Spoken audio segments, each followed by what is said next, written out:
มาหลายมื้อเด้เนาะมาหลายมื้อเลย เริ่มเบิดมื้อ มื้อนี้ก็สิหวนเต้าแล้วมื้อนี้ หวนบ่มื้อนี้น่ะ หวนแล้วมื้อนี้ เอาแล้วไผสิย่อเฮือนใส่สนามเฮือนสิค่อยชนะ เฮ็ดอะไรค่ะหวนเต้าแล้วมื้อนี้เลย เอาแล้วเบาไร เลย มื้ออื่นใส่มือเลยเนาะ ได้ยกเพื่อนน้องน้ำแล้วเขาได้เนาะ ให้กดนี้ดีกว่าเข้าเนาะขึ้นบ้านใหม่ก็ให้อยู่ดีมีโย เป็นให้ญาติพี่น้องนำเนาะ น้อย ปากกระบูดเป็นน้องซื้อว่าจะครับ น้อย เป็นพี่เป็นน้องและ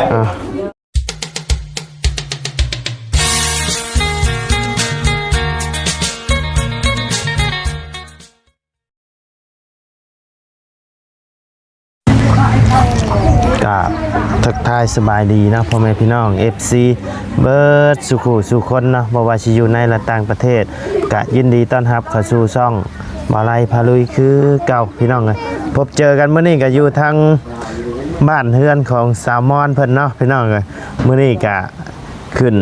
บ้านใหม่เพิ่นเนาะพี่น้องเลยกะมาบ่ทันตอนแห่พี่น้องเลยมาซ่ากะยังดีกว่าบ่มาเนาะพี่น้องเลยกะผูกแขนย้อนหลังเอาเนาะพี่น้องเลยเพิ่นกะทางลุงเฮิมเพิ่นมาแต่เช้าพุ่นแหละพี่น้องเลยมาบ่ทันตอนแห่พี่น้องเลยกะมีแต่ว่าสิผูกแขนย้อนหลังให้ทั้งสามอนเพิ่นเนาะพี่น้องเลยโอเคซะเนาะเดี๋ยวขึ้นไปหาทั้งสามอนเพิ่นอยู่ถึงเฮือนเลยเนาะพี่น้องไปเนาะพี่น้องเลยเย็ดเลยเอาเลยมา ไปพี่น้องเลย มาจะมา ไปบอกเลยครับไปถึง ขออนุญาตนี่ไป ไม่สบาย ตัวแกนเลย ไปพี่น้องเถอะ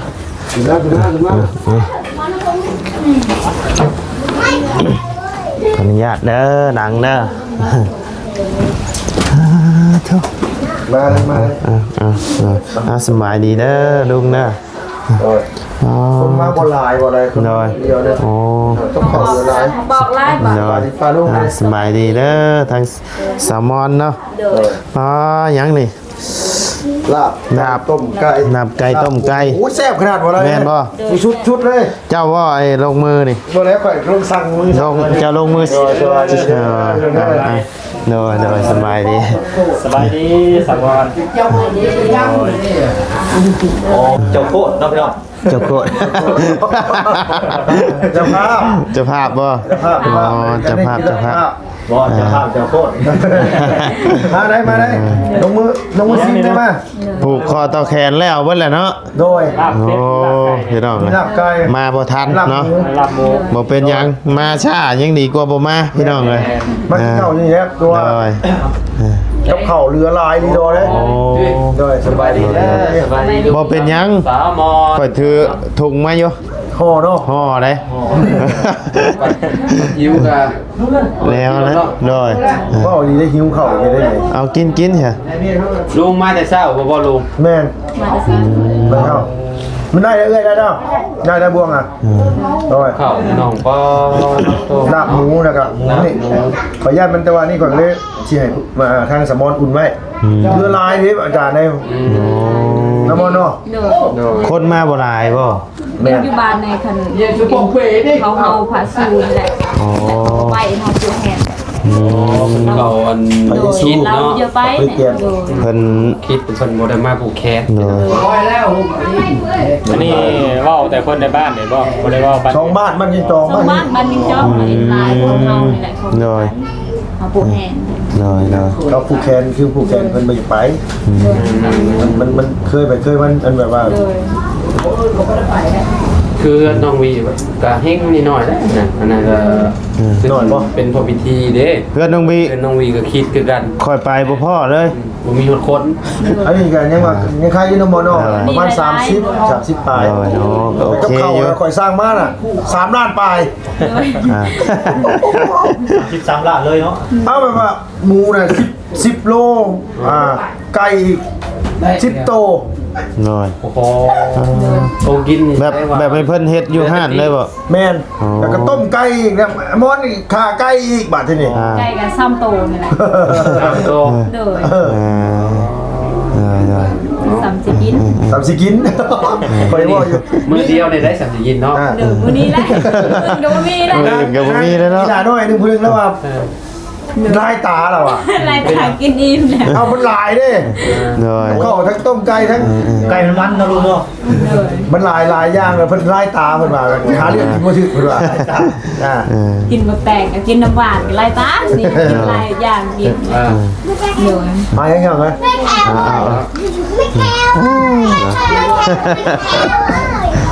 ถึงบ้านใหม่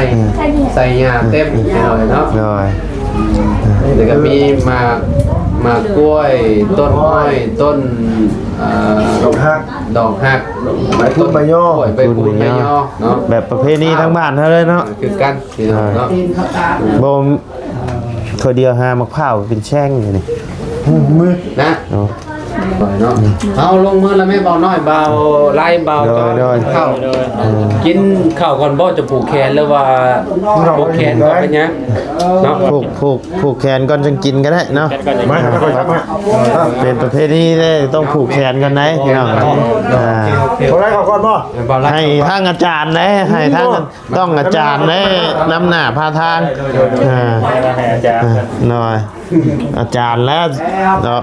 เดี๋ยวชิดชิตามอ่า พิตาก่อนใส่มือเลยเด้อสมอนเด้อเอาโอ้มี2เศษนี่ให้คนนี้ดีกว่าเขาเด้อเอาสมอนถึงบ้านใหม่ใส่ยาเตรียมแล้วแต่ดีไม่แห้งก็เก็บมาให้ได้ความไข่แบบนี้เนาะปรารถนา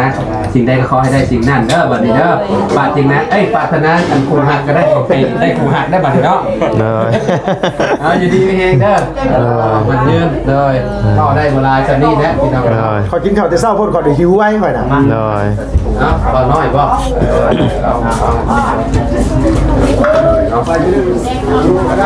แค่นี้นะ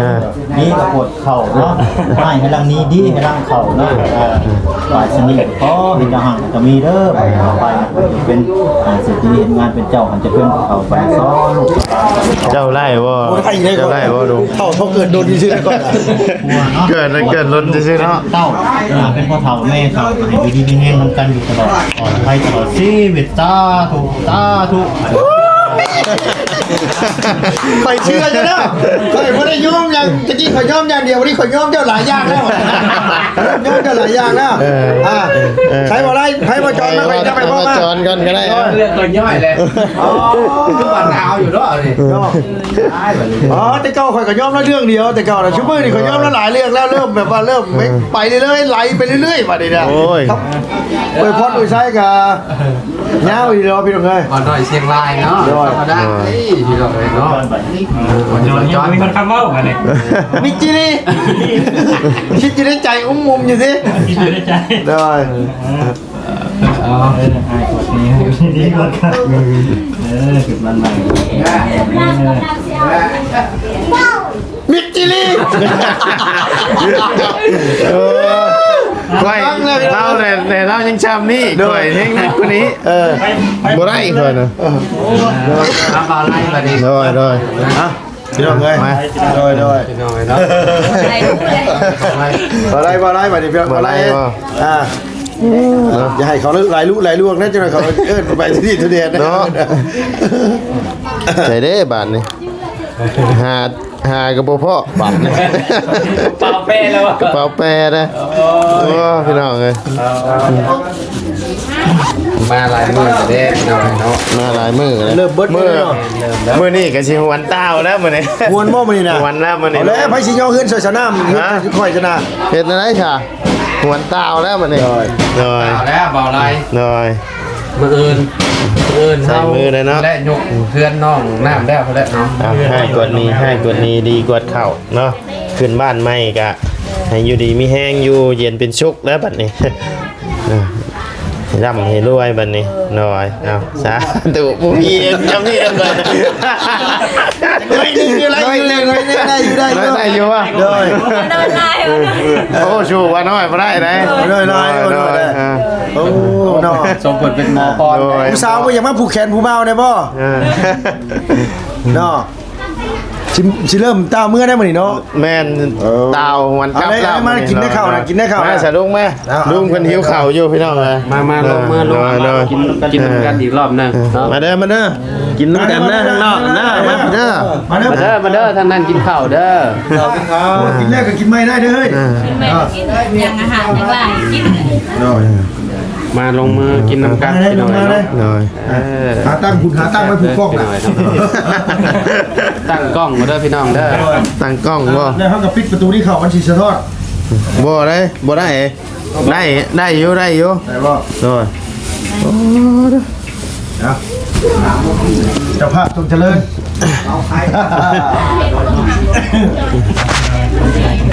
เนาะนี่ครับมากินข้าววันนี้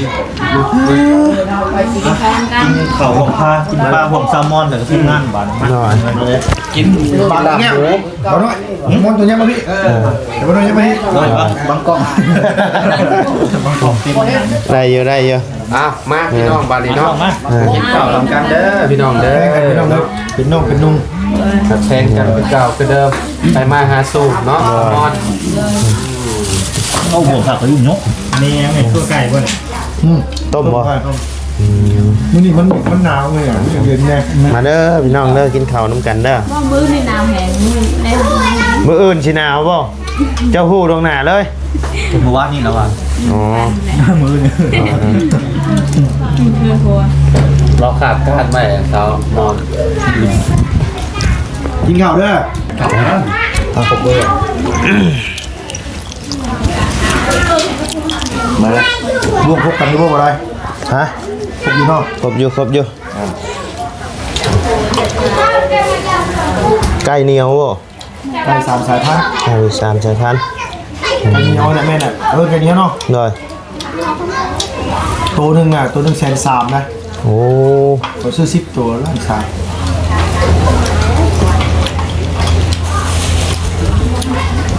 ช่วงขึ้นบ้านน้องเอ็ดกะเขาก็กลับแล้วเลยทุกท่านสั่งไปเลยเดี๋ยวสบายเพราะว่าเขาตื่นสายเนี่ย แม่น ทัน ทันแล้ว นี่มันโทรหาแต่นี่ได้ลายนี่ได้จังเลยลายนี้กระทองกระท่ามน่ะ 2 ชามเลย มึงแบ่งเพิ่นเมื่อน้ำได้เนาะโดนมาอัน บอกให้เพิ่นห่ออยู่ห่อรถว่ะ หอม ต่อไปกับหมูชิ้น แม่น เหลือจะได้แล้ว บอกให้เจ้าอุ่นไว้อยู่หั่นน่ะหมูอุ่นมันสิบูดต้องอุ่นนะ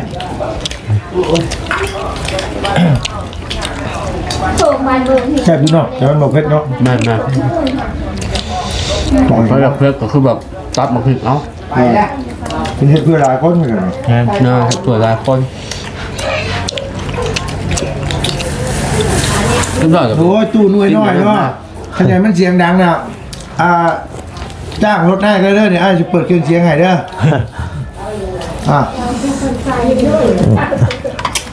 บอกว่าบอกอะไรก็เอาเทปพอนไส้มาเพิ่นว่าเนาะ ยอมกันแล้วบ่ โยมได้ไฟสิเป็นเจ้าภาพให้บัดนี้ ลุงเฮิมเนี่ย ฮะ ลุงเฮิมแล้วจะผัก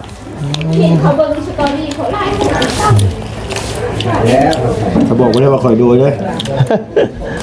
เฮ็ดคอยพลิกคดีเมื่อคืนนี่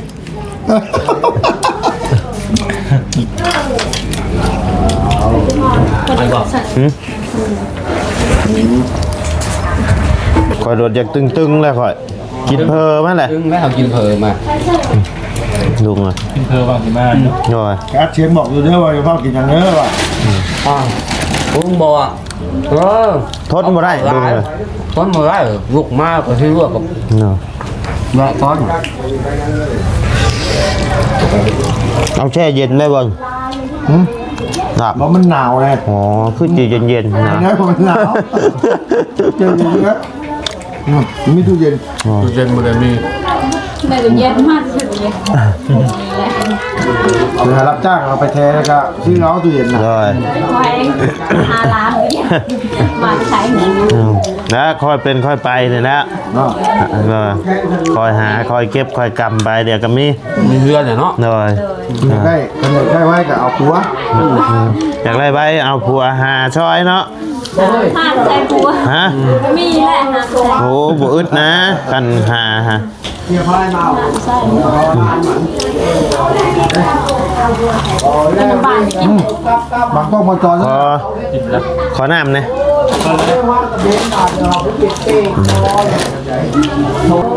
ผ่านบ่ผ่านเลย บ่ได้เข้าผ่านเลยเห็นไหม โอ้ยยันบาเจ้าว่าผ่านนะค่อยเว้าก่อนเบาน้อยขอยันเบาน้อยแล้วเว้าก่อนค่อยได้ ตายหนักครับ ค่อยเว้ารัดเลย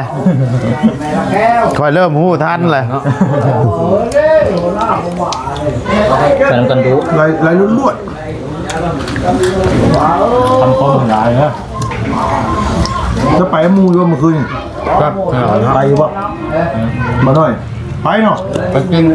ไม่ไปแล้วปะไปกันเด้ ไป กิน กัน เนาะ เราไปกินน้ำเนี่ย ยังมือนี่ นี่พี่น้อง ไป แซ่บๆเลยพี่น้องเนาะ ตกไตแล้วมันพลิกไตแล้ว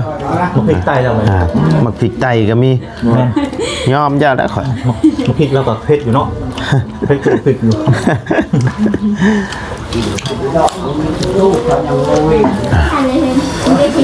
ออนไลน์เด้อ อิ่มเนาะอิ่มน้ำสำราญพี่น้องเลย ขอบใจเวลาที่มา ดีใจ ดีใจน้ำที่มีเฮือนมีซานใหม่ๆอยู่บัดนี้สิบ่หนาวแล้วบัดนี้บ่แม่นสามอนนอนหนาวแล้วบัดนี้เนาะจนฮ้อนบัดนี้เนาะพัดลมมีหรอบ่ เราไม่มี ไปทำเมื่อวานนี่ไปทำมา เด้อ อันเครื่องขึ้นเทือนน่ะมันมีอย่างแน่นอนมันขาดอย่างไงโอ้เราขาดเราขาดพัดลมกับ การไล่เลย ผัดพัดลมกับตู้เย็น ได้จะได้ไล่ได้จะเย็นไล่พัดลมเนี่ย เอาที่จะว่าหาเก็บหากำไปป่ะที น้อยนะก็คือลุงเมาแล้วคันอย่างได้ไว้กะเอาผัวมาหาซอยรอดู หัวมีแหละ ว่าเป็นทางสิมีมัน น้อย มา น้อย เราที่เจาะเริ่มแล้ว น้อย โอ้เราบอกหยอกลูกลงโอ้เรากันขาดกันจะขาดพัดลมบนตู้เย็น กินน้ำเย็นนะ น้อยอยากกินน้ำเย็นบ่บัดนี้น้อย ไฟ น้ ฟ้า อย ก็เอาเข่าเรียบร้อย เรียบร้อยมี เรียบร้อยบ่เด้อเนาะน้อยน้อยโอ้คัก ท่านของครัวน่ะเพิ่นนี่เอาเข่าให้อยู่บ่ ได้หมดเลย เพิ่นแล่นให้เบิดอยู่รุมก็มี มีช้าง โอเคเดี๋ยวลงไปเบิ่งข้างลุงข้างล่างก่อนเนาะเพราะว่าเพิ่นเฮ็ดแล้วก็บ่ได้มาเบิ่งเลยได้พี่น้อง ขาดดูคงเงินครัวอย่างกับโอเค เพื่อได้บุ้งได้แบบเพื่อนแซลมอนเพิ่นพี่น้อง น้อย ไปพี่น้องเนาะ ขาดได้พี่น้องเลย น้อยเอาไป โอ ส เค บาย เด้อ โดยสบายดีเด้อโดย ขอบใจหลาย โดย ได้กิน ๆมึงคือ เนาะพี่น้องนะ พี่น้องเอ้ยน้องเบิ่ง นี่บ่ห้องน้ำนะใช่ อันนี้ห้องน้ำได้ อ๋อใหญ่ดีเนาะ อ๋อจอดรถจักรได้3คัน แม่นโอ้พี่น้องเอ้ยพ่วงใหญ่เลยเนาะ โอ้ งามพี่น้องเอ้ยห้องน้ำสามอนเนาะ ติดโตเนาะ ติดโตเลย ห้องครัวพี่น้อง ห้องครัวห้องน้ำแล้วเรียบร้อยพี่น้องเอ้ย อันนี้ห้องครัวนี่เนาะ เอาอัดไม่หน่อย ฮะยังอ่ะ เด็กน้อยอยู่ใน มีเล็กน้อยโอ้ เดินย่านเลย ย่านบ่เจ้าไปใช้แว่นตาดำบ่ ก็ยังเองยันเองแหวนบ่อยู่ เนาะ เป็นย่านนะบ่น้อยใส่เป็น เพื่อนครัวบ่นี่ โดยทั้งตัวแหละ ครัวยังดีอยู่ไงเนาะ จัดครัวยังเต็มที่อยู่นี่ เอาไปเบิ่งบอลเนี่ยเจ็บฟ้องกันบอลมาอยู่ให้กินกันแบบอะไรอยู่เนาะ ใช่เปิดไล่ทันซำนี่บ่ ได้ โอ้โหกับข้าวเพิ่นเฉพาะลุงเฮิมมาเดือลายดิพี่น้องเอ้ยพวกเต็มชามอยู่ แบ ให้ญาติพี่น้องนำเนาะ โดยโดย ปลากระบูดเป็นเน่าซื้อไว้กันซะ โดยโดย เป็นพี่เป็นน้องและ อ่ะข้างหลังพี่น้องอยู่ไกลได้พี่น้องเอ้ยพี่